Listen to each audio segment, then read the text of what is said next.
David Ellefson, longtime Megadeth bass player, is back on the show. We got a lot to talk about. Last time he was here, he came with Drew, his partner in the band, the Lucid, and also they worked together on the movie Dwellers. Those projects have all come out now. He's since left Megadeth, and he has a new project that he just dropped with Jeff Scott Soto called Ellefson-Soto. They have a new album out called Vacation in the Underworld. Very cool album title. And we discuss the new album. We talk about some old Megadeth stories.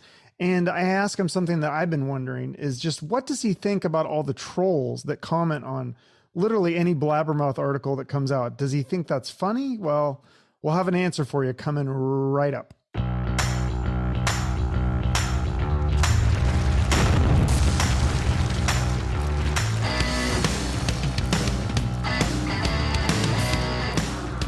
That's cool. What is that? What's KRM Studios?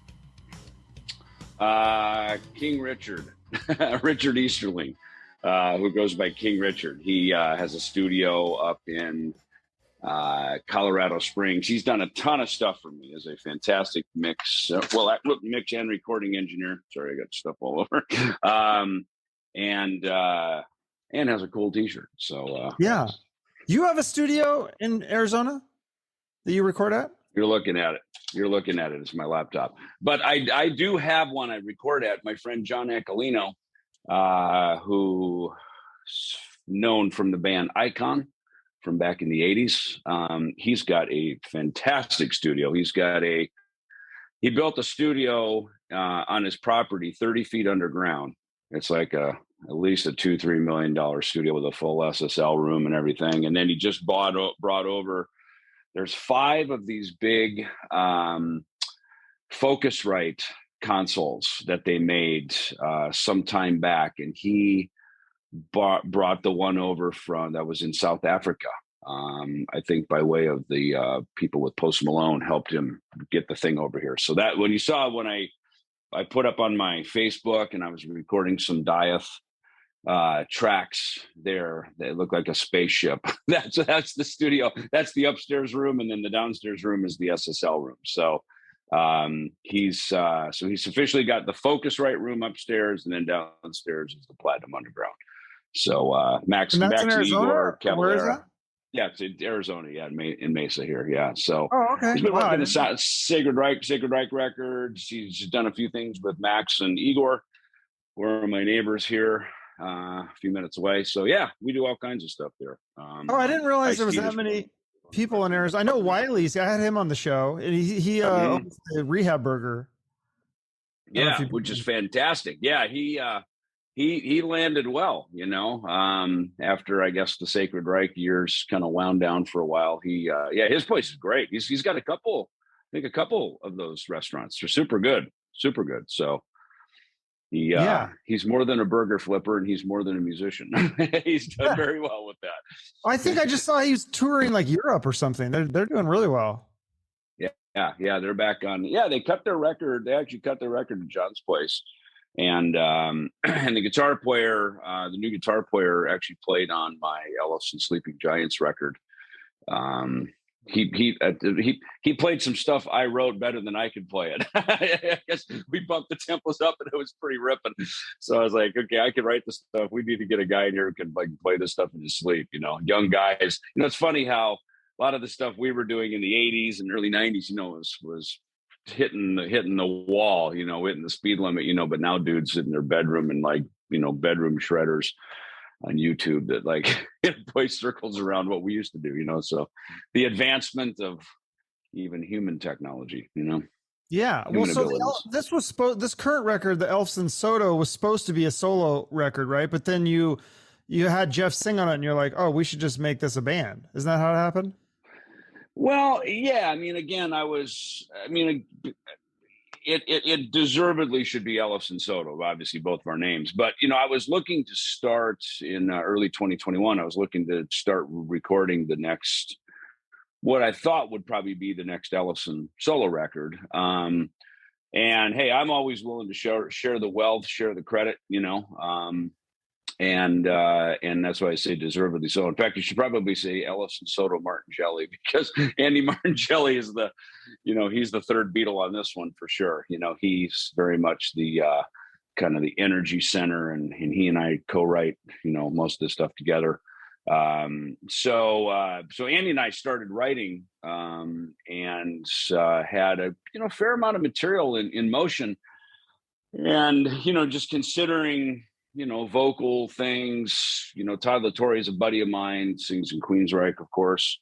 And, we had connected and we were talking about some stuff, and he actually has a terrific solo record on Rat Pack as well. And Andy just said to me, he said, why don't you just call Jeff, Jeff Scott Soto? And you talk about him all the time. You love his voice. You guys are buddies. So I did. And it was just kind of that one moment in life where it just lined up. And of course, everybody was off the road, with the quarantine and stuff. So It was a perfect time to do it. So yeah, that's how it began and sort of fleshed itself out from there. Yeah, so you met Jeff through Al Pitrelli, who was in Megadeth at one time, and then, but how did you meet Andy? Where did you find him? Because the guitar work is amazing, and so is the drums too. Paulo is a great drummer. I met Andy through Kiko, actually, and I knew of Andy because I saw stuff of him online, and he caught my attention. I was like, oh, this guy's freaking good, and I seem to think, so I guess it was on the Dystopia tour we played in Bologna. And funny thing is Cobra Page from Cobra and the Lotus, we had done a Metal All-Stars, couple of shows together in South America. So we became friends, and her mom, I think, kind of basically manages her. So her mom hit me and said, hey, we need a guitar player for some stuff coming up. And I was on the bus with Kiko. I said, Kiko, you know anyone? He said, yeah, my friend Andy Martongelli. Let me hit him right now. I'll have him come to the show tonight. So, it's just funny how life, these things work, And so I met Andy that night in Bologna, and super great dude, awesome energy, obviously fantastic guitar player, has great rock and roll sensibilities about him. So I hooked them up with, he was out with Cobra and the Lotus there for, I don't know, a year or so. And we stayed in touch. And then when Frank Bello and I did, when we did our dates with Slash, when we were doing the Altitudes and Attitude record, so that was 2000, what was that, 19, 18, 19, I think, right? I needed to put a band together. I got it right here. yeah. I think it was 19. So I needed a band, 19, so I hit Andy. I just said, hey, it was 19, so I hit Andy. Not knowing he has got a lot of vivacious, ferocious energy. I said, can you play this stuff? This is a little bit more, this is kind of more U2 meets, REM or something, Joe Jackson. He goes, no problem, brother. And then I discovered, what a great singer Andy is. So from there, that's when he and I started working on the Ellefson Sleeping Giants records a couple months later. And he put together, he put together a terrific band with Paulo, the drummer, and then his friend Valerio on guitar. So, it's great with Andy because it's a plug and play thing, man. I can really call him the musical director. If I need something, say, hey, need a band, here are the dates. Can we put this together? And he'll just, no problem, brother. I got it handled, and he'll plug and play, and I'll just show up and plug in my bass, and they're rehearsed and ready to go. So, it's fun to have these kind of musical brotherhoods and, like that works. So yeah, he's so my number one man, Does he help out with the songwriting, or is it all written by you and Jeff? No, Andy for sure. Yeah. The three of us pretty much wrote everything on the record, okay. In fact, Sharpen the Sword was music that Andy brought in. And then Jeff and I collaborated on the lyrics, things like The Reason, that was pretty much all Andy wrote all the music to that. And Jeff and Andy did most of the lyrics on it. I did some, I kind of worked a little bit on the chorus and some melodies and stuff. So, but yeah, it's fun to be collaborative, and just kind of say, hey, it's all for one for all. Let's, like Jeff said, he goes, I always loved on the back of the Van Halen albums where it says all songs written by Van Halen, you just kind of take that sort of squabble of who's going to get the credit, who's going to get the money and all that crap. Just take that off the table. You know what I mean? It's just like, say, hey, it's brand new. We're all in it together. Let's see what we come up with. And that's a great place to start, because then you kind of get that whole agenda off the table, and I like it to be like that. That to me always brings about the best music, brings about the best heartfelt contributions. I want people to happily bring their best to the table, not go, well, I bring this, but really it's my song, and if they're not going to pay me for it, then I'll keep it for something over here. You know what I mean? Because that's what starts happening when you don't think about it like that, but it's, when they're going to get money and credit and all this stuff. So I like kind of just get that thing off the table and sort of address that up front, and then, make it an all for one kind of thing. That's cool. I didn't realize, like, when I'm listening to this, how diverse Jeff's voice can be. Like on some of the songs, because I remember him from like Yngwie Malmsteen, more of a screamer, and some of the songs sound like that, Sure. but then some of them sound more gritty, kind of like a James Hetfield. And then one, Something to Nothing, he almost does like a Phil Anselmo, like Pantera scream. I'm like, he's got like 5 different voices. It's amazing. Yeah, he really does. No, I know he totally does, and I love that about him. He does, and that's why pretty much anything Andy and I would throw over to him. We started with Writing on the Wall. Then I think we sent over Sharpen the Sword. Then we sent over a couple more, and it was kind of like, I don't know, you want to try this one? You want to try that one? You want to do this one? And everything he said back, we're just like, Jesus, this is so good, man. And that's what he even said. He goes, man, this is like so easy. It's like everything I send you guys like.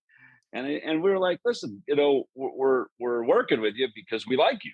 We already like your voice. You're a cool guy. You're a great presence. You've got a big presence on these recordings, and it's let's do more. Let's just keep at it. And man, I mean, really, over the course of a couple of months, we had like 15 songs done. And you kind of, it's funny when you're writing like this, because if the ideas keep coming, you just keep the floodgate open, man, and just let the rivers flow, and then you kind of know when you sort of, the stream kind of dries up and you go, okay, I think, look, we got 15, 16 songs, however many it was. And it's like, well, that certainly makes for a great record. Now we have the luxurious problem of trying to decide which ones are going to go on the album, because they're not all going to fit, right? A CD's 44 minutes, vinyl is 28 or 32 or whatever, you know what I mean? So you start kind of figuring that out. And of course now online, but the digital streaming services, you can kind of put everything up there. So, it was, it was fun. I worked with Chris Collier, the engineer who mixed the record. He and I spent a lot of time going through the running order, and he said the same thing. Like he'd mix a track and you go, man, he goes, I think this is my new favorite song. He mixed another one. He goes, man, I think this is my new favorite song. So it's like, it was fun to have a guy who wasn't, and this is why you usually hire an outside mixer, because they're not as sort of married to the demo and the sort of the process. Sure. They're kind of a fresh perspective comes in. All right, let me sit back and hear it. So I appreciated his fresh ears, to get some perspective and go, man, I think this works. I think they all work. I don't know if the piano ballad out of the blue, I don't know if that's going to fit on here, as great of a song as it is. So maybe we set that over here for digital, and, so it's, but there was a place for everything. And I think that was the beauty of the record. I think it's really eclectic. Yeah, I like that there's different kinds of styles of music. I feel like there's like old school metal, and then you have the piano ballad, and you have like what's the one song that was more like a progressive song? Now I forget which one that was, but I love too that. Is it fun that you're able to put in all these cool bass lines? Like on Rise to Win, you kind of have the jazzy bass line, and then The Day Before Tomorrow also has a really cool bass line. Like you probably weren't allowed to do that as much in Megadeth, I'm guessing.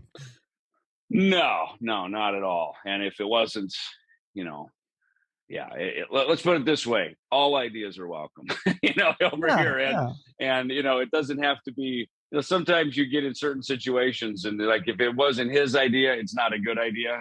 One of those kind of things. So, and again, some things can be skewed by that. It's like, hey, is this really? Are we really discerning the best ideas, or is it kind of filtered through? Well, if it wasn't my idea, it's not a good idea. So, it was nice to be sort of off the leash, if you will, and set free to go, roam free, and to see what's there. And I think, look, at this point, we've all made enough records between me and Andy and Jeff, and we've got good sensibilities to in a way you kind of learn to edit yourself a little bit. You kind of go, yeah, this is pretty cool, but it's not right for this record, or which can happen a lot on when you're younger and you're making your first records, because everybody just kind of wants to prove themselves. And, it's a tough thing sometimes for your ego, to be told, hey man, good song, not right for this, you got to take it over there. And so I think in any musical situation, you have to have some self-honesty about that. I brought tracks into Megadeth over the years that I knew were good songs. And I also knew, I don't know if this is going to be right. I mean, I remember I brought one in, If You Were God, which I put on Sleeping Giants, that I had John Bush sing the demo, which made it just sound even more awesome. And I remember I brought it in at the Euthanasia sessions, and it was cool. I think we even learned it and played it a little bit. It was kind of part of their first round of songs. I remember Max Norman came in and he goes, man, it's got this kind of Billy Idol groove to it. And, man, it's a good song. I don't know if it's right for the record, and I had to take that opinion as some truth, to go, okay, it's a starting point. We've got a pile of initial songs. Now let's go write 12 more. And then when we sit back, we'll listen to everything that we have. I mean, there's some other songs like Crown of Thorns or Crown of Worms or whatever it was, and a few things that didn't go on the record. They ended up becoming B-sides and things. And, so not everything you write is going to make the grade, which is why I think it's good to always write extra material, but you're right, as for like the bass licks and stuff, it was cool, man. I mean, I pulled out I've got this cool old Fender fretless jazz, and I pulled that out to play some of those licks, so you could do some of the sliding, kind of cool things. I used one of my, I think it was the Fretted Jackson, and my modulus bass too, I think, shredding some licks. So it was fun to kind of put them all together and create this sort of little bass symphony at the beginning of the song. And some double-handed tapping, descending, saying, really do some, Stanley Jordan kind of stuff, some really ripping overhand fretless, and put a bunch of stuff in. I figure, if it's going to be my record too, and my name's on it, fuck it, I'm going for it. Yeah. So that was. It looks like you guys are just having fun. Yeah, totally, 100%, man. It's like I didn't hear there's a song that's only on the European one. I'm Not Your Stepping Stone. You did a cover of that. I was intrigued. I wanted to hear that one. I couldn't find it though. I know. I let Joe at Rat Pack kind of make the executive decision on that, because we had two covers. We had Swords and Tequila, which is what we sort of launched, an initial partnership with me and Jeff. While we were working on the record, we launched that, and we even agreed to say, this will be kind of a way to kind of run one up the flagpole and see if people like it. And people seemed to love it. They thought we sounded great together. So that was kind of the, Wayne's World thumbs up, like, it's good, keep going, But and Stepping Stone, that just hit me one day. And it's funny because I was a big Monkees fan. I wasn't really so much of a Beatles fan. I was a Monkees fan. And it's because of my age. Yeah, totally. Yeah, that makes sense.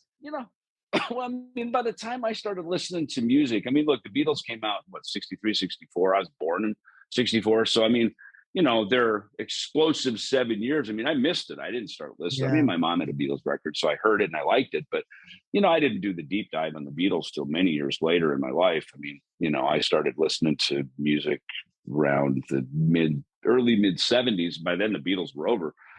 But, the Monkees were on morning TV for me, so I would watch that. And then reading, it's funny, Christian Nesmith, who is Mike Nesmith's son. Christian became a good friend of mine. He and Nick Menta were best friends.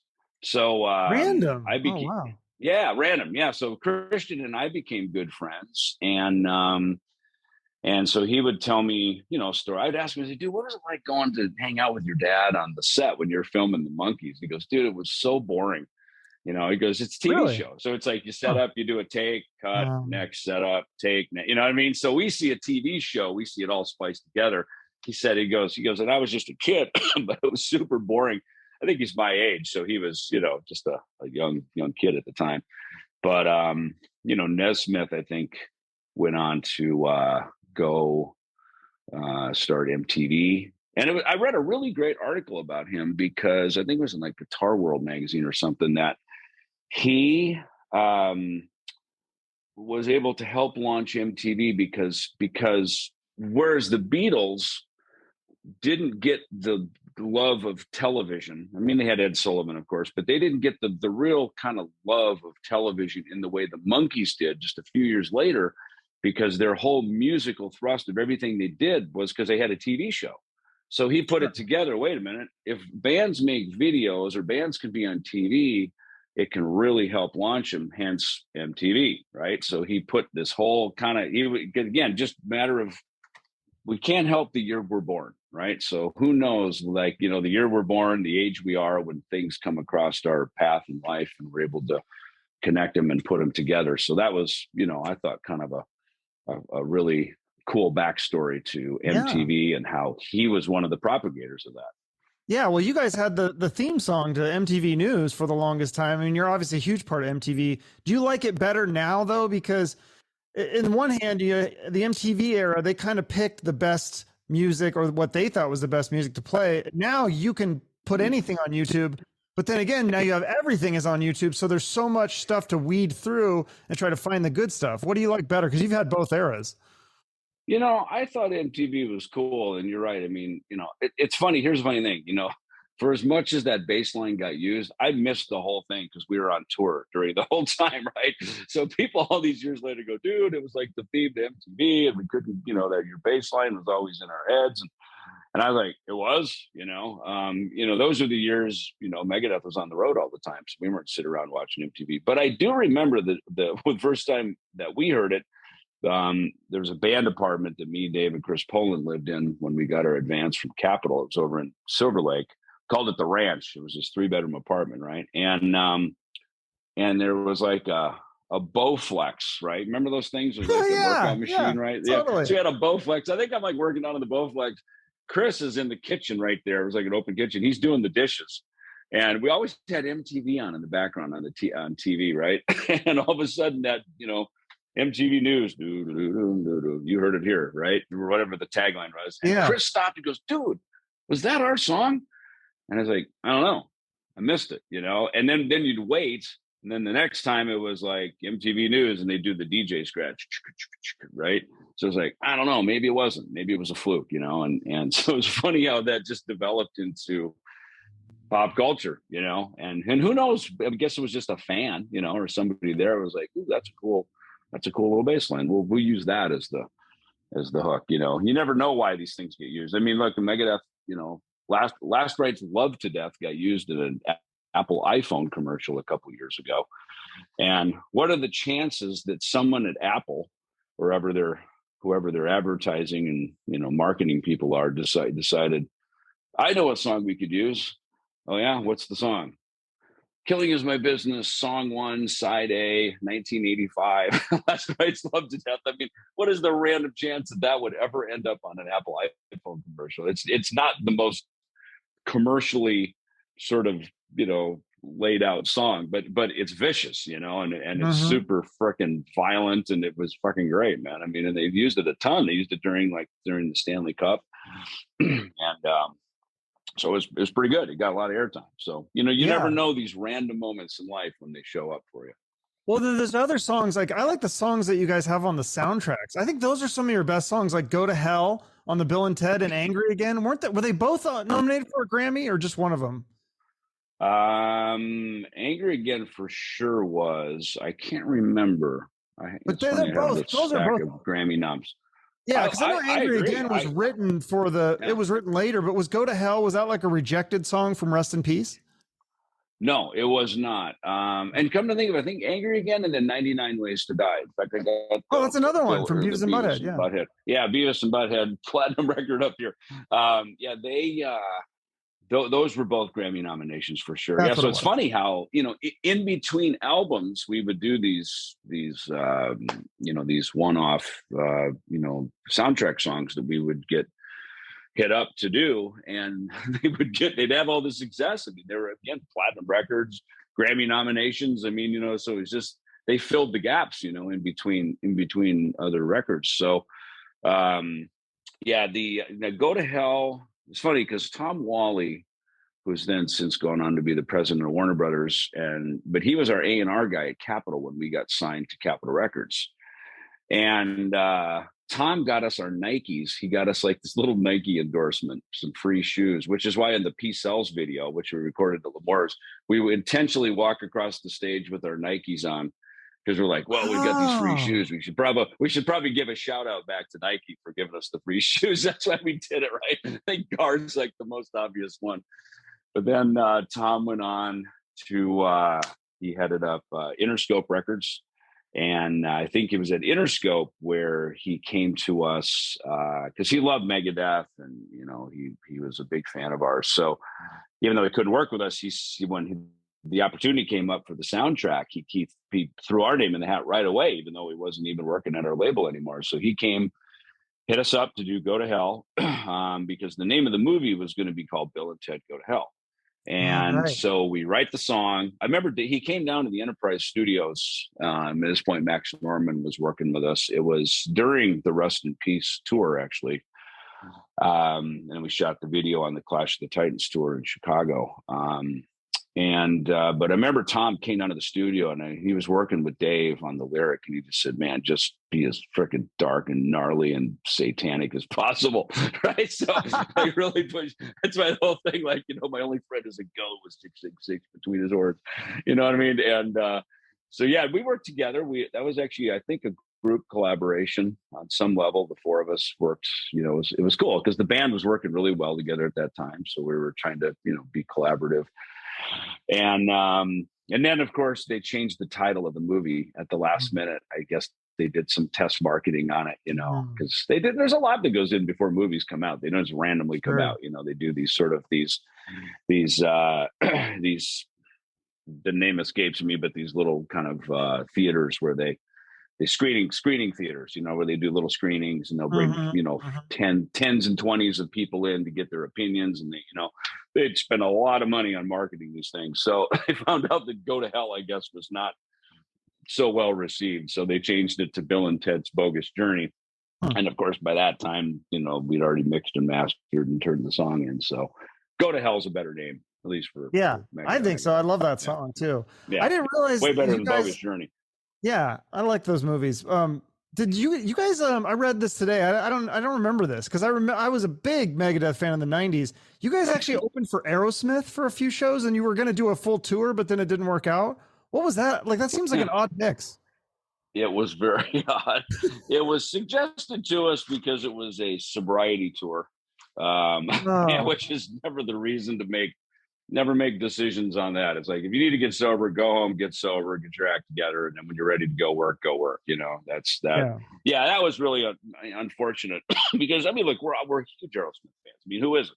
Especially for me, Toys in the Attic. That was my record, probably the first three records in particular. So, and then of course, live bootleg. So I'm a huge fan. And so, it was cool to go out, but obviously Aerosmith was in a very different phase. They were the big MTV stars, it was this more kind of pop version of Aerosmith, during Pump and Get a Grip and all that stuff. So yeah, cool idea. Not the reality of it was not well mixed, well matched, and it was funny because I remember we were doing, we had an opportunity. We'd gone out and done some shows. It was Megadeth, Pantera, White Zombie, who had just come on the scene, and talking about MTV. Beavis and Butthead were just blowing them up, making them huge, So that opportunity we had, and then got squandered as a result because we're like, oh, we got to go do the Aerosmith tour. And we even went over and did some stadium shows with Metallica. They were at the end of the Black album. So this was 93, right? So they'd been out for like 3 years. In fact, the name of the tour was Nowhere Else to Roam. They were in like far Eastern Europe. Just playing every, dark, I remember there was this, it was either, Slovenia or Slovakia, might have been Slovakia. I mean, the country had just become a country in like January of 1993 that year, and they still had Czechoslovakian money with like the Slovakian stamp on it, right? It was so new. It Wow. had just come out from the Iron Curtain. All those transitions were happening, and of course, Metallica were always going into these far reaches and doing stuff. And even they're like, why don't you just stay over here and stay on tour with us? So we're like, no, we got to go home and do the Aerosmith tour. And I think we literally played 2 shows and they sent us back. Like it was not a good fit. Yeah. So with Metallica, I didn't realize that you guys were still friends with them during this whole. I thought there was like this feud in the 80s and 90s, but no, I heard you say Lars used to come to your guys' shows all the time. He was still a fan. Totally. Yeah. I swear to God, we were overdoing those shows. And he asked us, he said, why don't you just stay? He goes, Aerosmith, why are you doing that? And he's like, why don't you stay over here?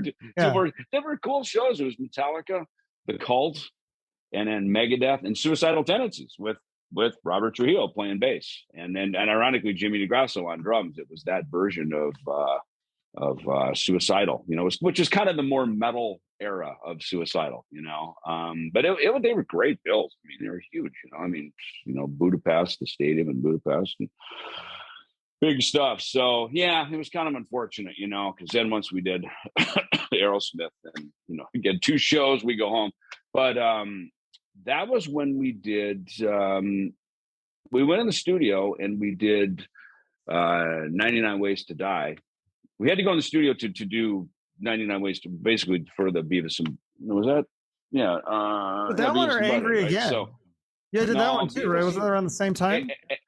Angry Again, we did earlier that summer, maybe in the spring. Yeah, and that was for the Arnold Schwarzenegger movie, for Last Action Hero. So yeah, I mean, like, we did Go to Hell in 91. Last Action Hero was kind of spring of 93. And then we did 99 Ways to Die for Beavis and Butthead. We did that in fall. It's kind of late summer, I guess, of 93, after the Aerosmith debacle there. And then at the same time, we did Paranoid, which I think that got nominated for a Grammy, if memory serves right. That's right. Yeah. Nativity in Black. Yeah. Our friend Bob that's a cool album. Was doing. Yeah, because Sabbath was not, they were in this kind of fragmented, almost non-existent era, and because Ozzy would come back to the band in 98. And I remember we played here in Phoenix. We had the big, where the Diamondbacks play, the big baseball stadium. It was brand new. And Chase Field. And it was brand new. And we were the first concert to ever play there. And it was New Year's Evil. So Black Sabbath, Ozzy had just come back to Sabbath, which was huge, so, and Bill Ward. So it was the original Sabbath, Pantera. Last time I saw Pantera play, actually, because I think they disbanded kind of right after that. Megadeth, Slayer, Soulfly. So it was pretty freaking New Year's Evil kind of evil. That's very cool. And it was, yeah, it was Pantera. Cool. I was going to ask you about that, because they're having a reunion of sorts. I mean, obviously they replaced. They got Zach Wilde and Charlie Benante on drums. I think it's really cool. I was a big Pantera fan. I saw them live a couple times. I mean, it's the original singer, so the vocals are going to sound good. And I mean, you can't replace the guitarist and drummer, but if you're going to have somebody step in, I mean, those are 2 great names. So what are your thoughts on that? Look, I just went and did Kings of Thrash, right? We played early songs that people haven't heard in many years, may not ever hear again if someone doesn't go play them. People love them. You know what I mean? They love them. There's some original members in the organization, so they love it. So yeah, I mean, look, there's no replacing Diamond Bitty. I mean, on one level, Pantera as Pantera with the brothers. I mean, that's set in stone, never to be replicated again, and can't. It's like Van Halen.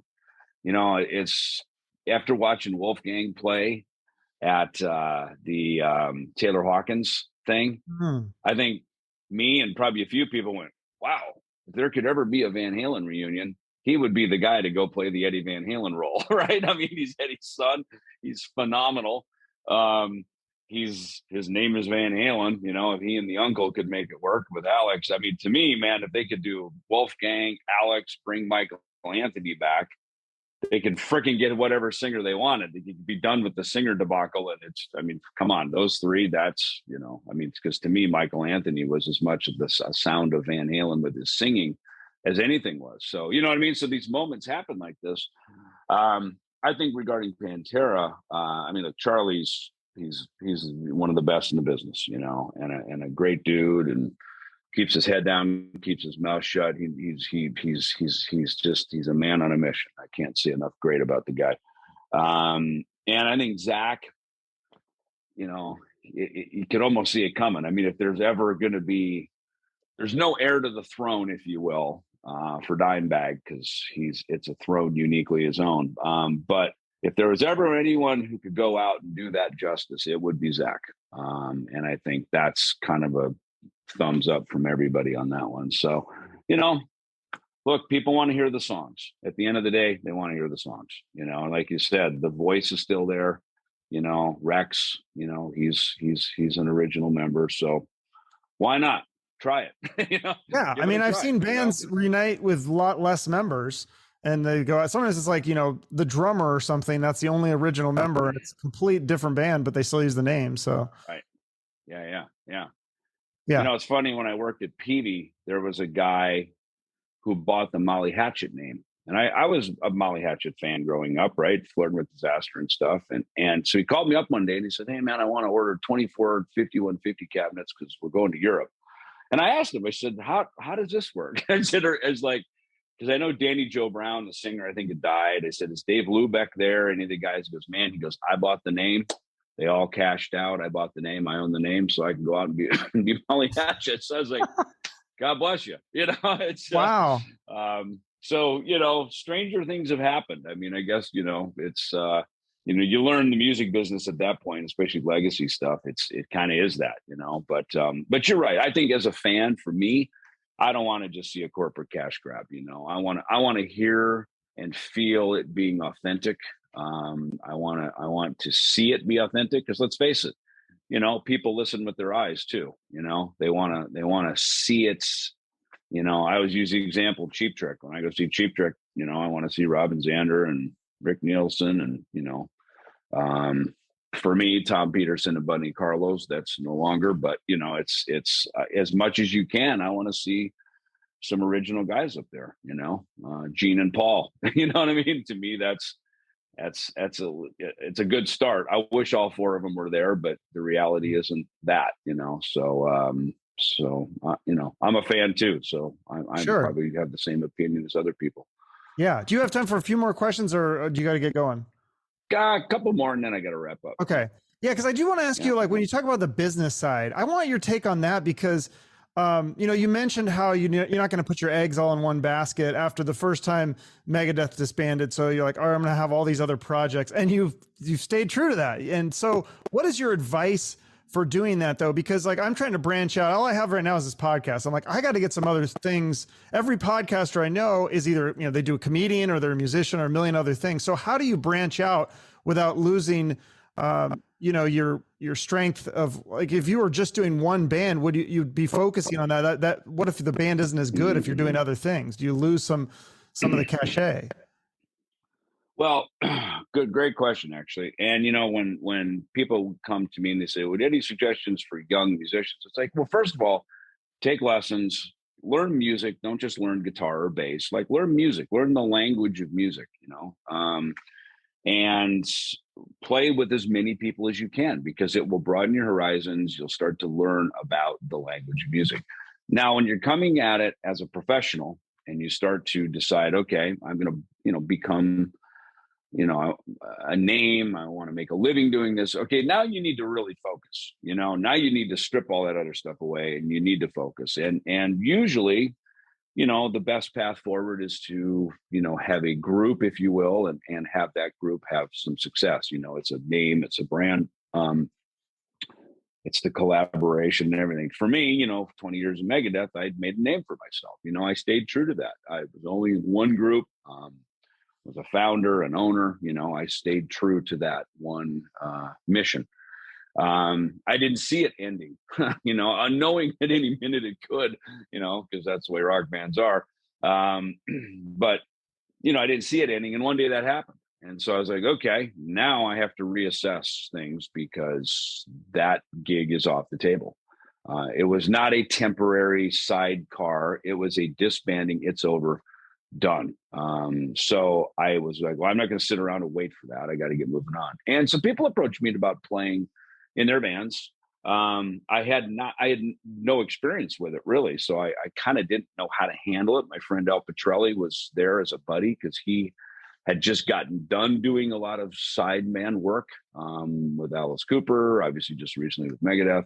He was pretty much full-time with Paul O'Neill and Trans-Siberian Orchestra. So that's where he went back to. That has been his home now for the last, 25, 30 years. Look, if you can have a big gig, it's great because it's the thing that which all the other things happen. So kind of having that one thing that you're known for, I think helps. It's a good thing. For me at this point in my life, I will always be known as a Megadeth guy for sure. And I've been able to do some other things, work with my friends in Soulfly and Ministry and, do some things that were fun. Those kind of bucket list items for me, working with some of my buddies. Metal Allegiance, got to make a couple records with my friends. Even the Ellefson no cover record, during quarantine, I got to call a lot of my friends up we were all out of work. We were all sitting at home. So it's like, hey, you want to play on a record? And that expanded the horizons to do some other fun things. So, now I'm in a season where I a lot of things came out this year at the same time, just because of kind of how the floodgates opened post-COVID. And those things are out now. And, but I'm starting to now focus things in a little tighter because I found a couple things that I'm really enjoying. They seem to have success in their future. So I'm focusing on those now, So, I've gone through these narrow seasons, these wide seasons, and then focusing back into, kind of laser focusing. So I think it's kind of, you just sort of got to be a little intuitive with it. If a lot's coming to you, take it, man. If one or two of those things starts to kind of pop, pay attention to that too, and I tell young musicians too, it's like, when they're starting their bands, it's like, hey, read the room, man. If you're playing like we do with Peace Cells, when we went out, we did a little tour for 3 weeks before we recorded the album. We knew when we started playing Peace Cells, that song was going to be a hit. You could feel it. You could just feel it in the room.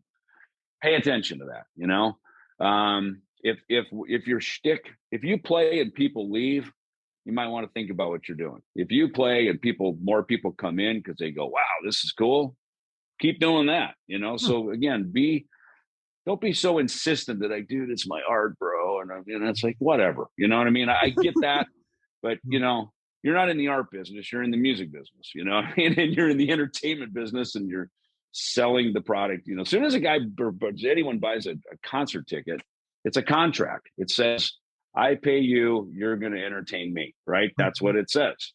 That's the both written and unspoken rule of a concert ticket.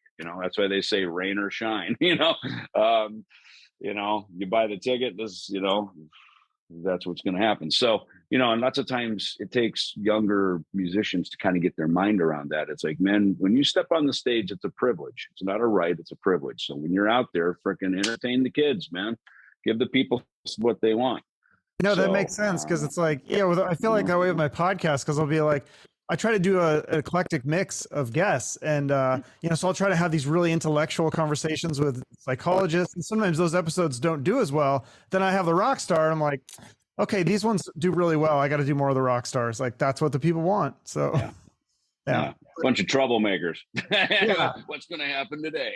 Tune in today because that's what a lot of it is. I mean, there's certain rock bands which is like tune in today to see what might blow up and what controversy might happen and right, wrong, or indifferent, man. That's what it is. I mean, again, it is entertainment.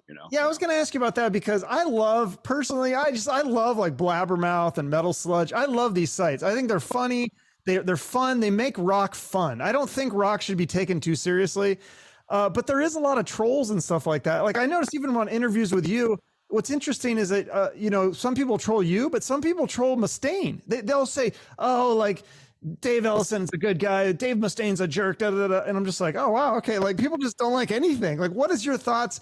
Do you find it sometimes kind of funny sometimes too? Like I had this band Plush, they're a female group, and they said somebody on Blabbermouth called them Chickleback, and they thought it was hilarious. Like, do you ever laugh at some of the comments that people say? Dude, you have to laugh at it. I mean, first of all, I never read any of that stuff, so I just stay completely. You know, Tom Brady had a good thing. Somebody asked him, he said, "Do you ever read the Monday Morning Quarterback? You know what they say about you?" He goes, "God, no." It's like I would never be able to play the game next week because someone would be in my head. And you know, Jeff Young told me that you know Meg Ryan had the same thing. Said she goes, "I'd never read the interviews. I'd never read the press. I'd never read anything about it because I don't want some fan or some critic being in my head about what I should or shouldn't do in my next role, you know, because, and I thought that was great. It's like, to some point you got to be a little detached from that stuff, you know, and it's just like, hey man, I pick up my bass, I write a song, I call my buddies, we make an album. That's what it is, right? We put it out. You know, when you're making the album, it's your album, but once you put it out, it now becomes your album. And, you know, of course, there's going to be critics. There's going to be those who, you know, love or hate, you know, but I mean, look, I look at movies. I usually like most of the movies the critics hate. You know what I mean? It's like, I go see movies all the time and it's like, you know, oh, the critics gave it a bad. It's like, I don't give a shit. I'm not going to the movie with him. You know, I can care less what he says. You know, I'm going to have my own experience with it. Same with records. I put them on, or I download them. I put them on to have my own experience with them, you know, and you know, so yeah, I mean, it's, and look, and it is the entertainment business, man. So they all keep us entertained, you know? Absolutely. Well, last question, I'll let you go here. I'm just curious, cause you've been interviewed by so many people from like magazines, I'm sure, like Circus and Rip and all those things, to radio stations, to podcasts, to MTV, and Eddie Trunk, I'm sure you've been on his show. Who is the best or most skilled interviewer that you've dealt with? You are, dude. All right, no, I'm gonna cut that clip, and that's going in my promo reel. Yeah, there you go. Just cut it right there. Yeah. Now, you know, the reality of it is, you know, it's a privilege when people want to talk to you. You know, you know, you get to talk to people, not you have to talk to them. You know, you get to go play shows, not I have to play a show. You know, I'm not down with the musicians. You know, there's some people that it's like they complain they got to go on the road, and then they get on the road and they complain they want to be back home. It's like, you're never happy. You know what I mean? Mm-hmm. So to me, you know, I'm just doing this hoping I never have to go get a real job. And so far it's worked out pretty good for the last 40 years, you know? Yeah. So you know, I just wake up and go, I don't know, let's see what's on the palette today or on the menu today, you know? And, you know, and some of it is, you know, it's this stuff, you know, you're engaging with the outside world, and because a lot of creating, you're kind of in your own world, and even when you're on tour, you're kind of in your bubble. You know, you're the yellow submarine, the tour bus, the airplane, whatever it is, and you're in your world, and you know your world's pretty small and tight to keep things together as you're rolling around the earth playing music. You know, so cool. It's all part of it, man. It's all part of the game. All right. Well, you have the new records out now, and then you have the Lucid that's still active. You have the coffee company. Yeah. You had the movie Dwellers. So many things. Also, I always promote a charity. You still have the David Ellefson Youth Music Foundation. Is that still active? You know, we did a lot with that, and especially when the Grammys had their chapter of that. They had the Grammy Music Education Coalition, so they were really supportive. That has since gone away. It didn't survive COVID, unfortunately, but I've remained friends with a lot of those people, so I actually do some other charitable work with them now through other things as well. So I generally tend to now I give most of my charitable givings I'll do through MusiCares, which helps musicians who are in need of health care and things like that. So, but yeah, it's, you know, those are like, you get like Strung. I donate some of my strings to them, and they make jewelry, and they give, it's called Get Strung, getstrung.com, I think is their domain. So they do a lot of that kind of stuff. And, so I'll donate that money over there, you know, give back a little. Well, thanks so much. I'll let you go. I know you need to get going, so I appreciate you going a little over with me, and great stories, great stuff. Thank you so much. Cool, man. All right. Thanks so much. Yeah. See ya. Bye-bye. Bye. David Ellefson, what a legend. Again, his latest project is called Ellefson-Soto. Features Jeff Scott Soto and is just an all-around fun album. And he has so many other things to promote. His other band, The Lucid, his coffee, his movie Dwellers, the book that he wrote with Drew, Rock Star Hitman. Check his website in the show notes for the latest news. Follow him on social media. And of course, your likes, shares, and comments will help out the algorithm there. And you can do the same to help me and the show. Just make sure that your comments are positive, or if they're going to be negative, at least make sure they're very funny. Thank you for supporting us. Have a great day and shoot for the moon.